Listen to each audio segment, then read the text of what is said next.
नमस्कार, स्वागत है आप सभी का। आप देख रहे हैं एनएमएफ न्यूज की खास पेशकश अधूरा सच एक्सपोज और मैं हूं आपके साथ नम्रता चौधरी। आज के इस वीडियो में हम एक्सपोज करेंगे एक उस ऐसे फंडामेंटल राइट को जिसको बचपन से हम पढ़ते आ रहे हैं, लेकिन उसके प्रोविजंस के बारे में हमने नहीं पढ़ा क्योंकि सिलेबस बस उतने पर ही खत्म हो गया था। थोड़ा सा और आगे बढ़ेंगे और देखेंगे कि वो कौन कौन से कानून बनाए गए हैं जो हिंदुओं के लिए अलग हो जाते हैं और जब बात मुस्लिमों पर आती है तो डबल स्टैंडर्ड्स दिखाते हुए नजर आते हैं। सवाल बहुत से लोग कांग्रेस पर उठाते हैं, यूपीए शासनकाल पर उठाते हैं। सवाल पूछना चाहिए मौजूदा सरकार से भी और फिर सवाल पूछना चाहिए उन लोगों से भी कि जब सरकार कुछ अमेंडमेंट करने के लिए चलती है तो आप क्यों छाती लेकर खड़े हो जाते हैं और उस छाती को पीटने लग जाते हैं कि नहीं नहीं ये बदलाव मत कीजिए बिना उसे पढ़े हुए। सबसे पहले इस किताब का जिक्र करूंगी। मेरे पिछले 2 वीडियोस इसी किताब पर बेस्ड रही हैं। इस किताब का नाम है हिंदूज इन हिंदू राष्ट्र। मेरे ख्याल से चैप्टर नंबर 4 है जिसकी मैं बात कर रही हूं, द RTE एक्ट। RTE से आप समझ ही गए होंगे, राइट टू एजुकेशन एक्ट। लेकिन क्या वाकई में ये एक्ट सभी को समान शिक्षा का समान तरीके से अधिकार देती है? क्या ऐसा तो नहीं कि दूसरों के लिए ये अलग है और दूसरी कम्युनिटी के लिए अलग? इस किताब में एक लाइन लिखी है। वो लाइन कहती है, there are numerous provisions under that right to education that selectively apply only to non minority schools.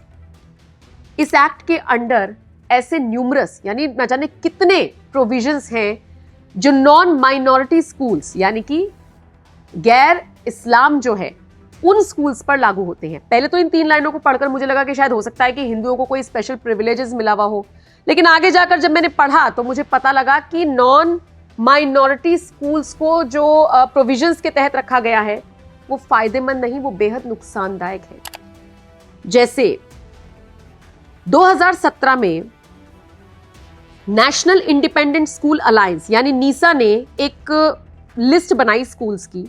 12 राज्यों में सर्वे किया और बाकायदा एक लिस्ट बनाई और उन्हें बंद करने के आदेश दे दिए गए सरकार के द्वारा। क्यों बंद करने के आदेश दे दिए गए? क्योंकि जो राइट टू एजुकेशन के प्रोविजंस हैं, जो भी इसके प्रावधान है, उसके तहत ये स्कूल फिट नहीं बैठ रहे थे।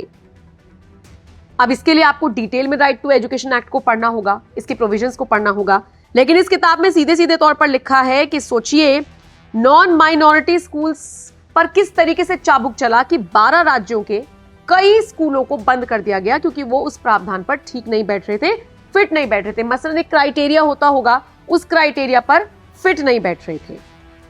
ये तो बात सिर्फ राइट टू एजुकेशन एक्ट की है। मैं कुछ ऐसे कानून आपको इसी किताब में से देखकर बताऊंगी जो ये बताते हैं कि कैसे भेदभाव किया जाता है। जैसे फॉर एग्जाम्पल पॉलीगैमी का आपने मतलब सुनी लिया होगा, असम से ये वर्ड काफी निकलकर सामने आया है। पॉलीगैमी मतलब बहुविवाह यानी कि बहुत सारे विवाह, एक से ज्यादा शादी करने का प्रावधान। हिंदुओं में तो नहीं है अगर आप इस तरफ देखेंगे तो, लेकिन एक पर्टिकुलर कम्युनिटी में है। बाईगैमी का मतलब होता है द्विविवाह यानी कि एक से ज्यादा विवाह अगर कोई कर सकता है, यानी कि 2 शादी। बाईगैमी मतलब 2 शादी। पॉलीगैमी मतलब बहुविवाह यानी ज्यादा शादियां करना।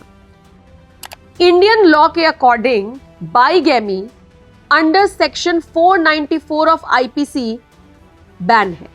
हिंदू नहीं कर सकते, 2 शादी नहीं कर सकते, लीगली तौर पर ये प्रोहिबिटेड है, ये नहीं कर सकते, 7 साल की सजा है। लेकिन it is permitted under section 2 of Muslim personal law application act 1937। तो ये हो गया डबल स्टैंडर्ड। मुस्लिमों पर जब बात आई तो हो गया यहां पर डबल स्टैंडर्ड। दूसरा केस आता है prevention of communal and targeted violence bill 2011। और 2011 में किसकी सरकार थी ये भी याद रखिएगा। सोनिया गांधी ने इस बिल को ड्राफ्ट किया था।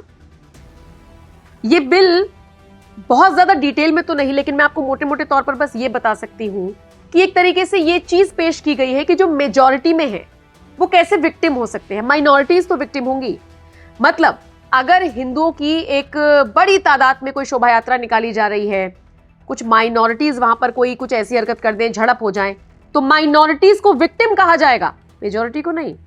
अच्छा, ये है scheduled caste and scheduled tribes. This essentially meant that only minorities and SC/ST could be victims, while the perpetrators of communal violence would always be the majority, meaning Hindus ये लिखा है page number 57 पर। आगे लिखा है the absurdity of this bill dawned when people realized that Hindus would be branded as perpetrators even when they were the minority। मतलब सोचिए majority में होंगे तो वही कल्प्रिट्स हो सकते हैं, जो माइनॉरिटीज में होंगे वो विक्टिम होंगे। और क्या आप भी इस पॉलिसी को सोचते हैं? ये तो आप मुझे कमेंट सेक्शन में बाद में जरूर बताइएगा। बाद में ये मैसेज लोगों के बीच में गया कि भाई जहां पर हिंदूज माइनॉरिटी में हैं उन्हें भी फिर इसी नजर से देखा जाने लगेगा।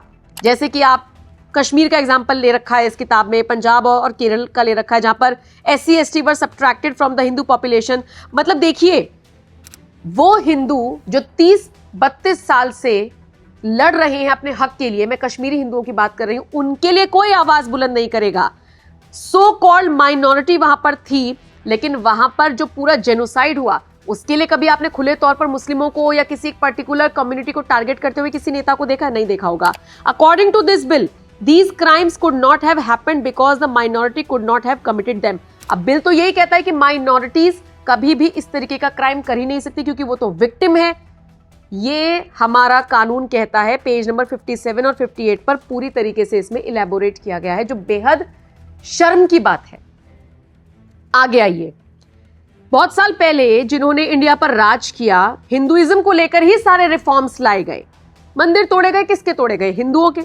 The British even set up the B.N. Rao Committee in 1941 to exclusively codify only Hindu laws। हिंदुओं के जो नियम थे उनको बदलने के लिए ही सारी चीजें की गई थी। अब जब मैं इस पूरी किताब का जिक्र कर रही हूं, पूरा बखान आपके सामने कर रही हूं, तो मैं डॉक्टर अंबेडकर का भी जिक्र करूंगी। इस किताब में भी जिक्र है। डॉक्टर अंबेडकर का क्रिटिसिज्म हिंदुइज्म को लेकर सबको पता है। किसी ने कभी हाईलाइट होते हुए देखा है इस्लाम को लेकर क्रिटिसिज्म? नहीं। ऐसे में लोग कहते हैं, खासकर ये आनंद रंगनाथन की अगर मैं बात कर रही हूं, इसे ही तो डबल स्टैंडर्ड वो अपने पॉडकास्ट में भी बताकर गए थे मेरे साथ, और इस किताब में भी उन्होंने यही सारी चीजें लिखी हैं। शाह बानो बेगम का केस आपको याद होगा, उसका भी इसमें जिक्र है। 62 साल की मुस्लिम महिला, 5 बच्चे जिसके थे, 43 साल उसकी शादी को हो गए थे। उसके पति का नाम था मोहम्मद अहमद खान, जो उस वक्त पर 5,000 रुपए कमा रहा था। और आज से लगभग लगा लीजिए 43 साल तो उसकी शादी को ही हो गए थे और काफी साल पुराना ये केस है। 5,000 उस वक्त पे बहुत मायने रखते थे। उस वक्त वो कमा रहा था, निकाल दिया अपनी बीवी को घर से बाहर। महिला दर दर भटकती रही, लेकिन बाद में उसने सोचा कि क्यों ना अपना हक जताया जाए, अपना हक लिया जाए। शाह बानो पहुंच गई लोअर कोर्ट। उन्होंने मेंटेनेंस मांगा कि 500 रुपए पर महीने के मुझे मिलने चाहिए अंडर सेक्शन 125। और उसके बाद क्या मिला उन्हें? पति ने तलाक दे दिया। अपना डिफेंस करते हुए हस्बैंड ने कोर्ट में कहा कि 3,000 रुपए एज अ मेहर या डॉरी समझ लीजिए या इद्दत का वक्त समझ लीजिए, मैंने शाह बानो को दे दिए हैं, तो मैं अब हर मंथ उसको पे क्यों करूं? जिसके बाद कोर्ट ने कहा कि नहीं, आपको 25 रुपए पर महीने देना होगा। Husband refused. उसके बाद हस्बैंड जो था ये दलील देता रहा कि मुस्लिम पर्सनल लॉ के हिसाब से मेरा कोई राइट नहीं बनता।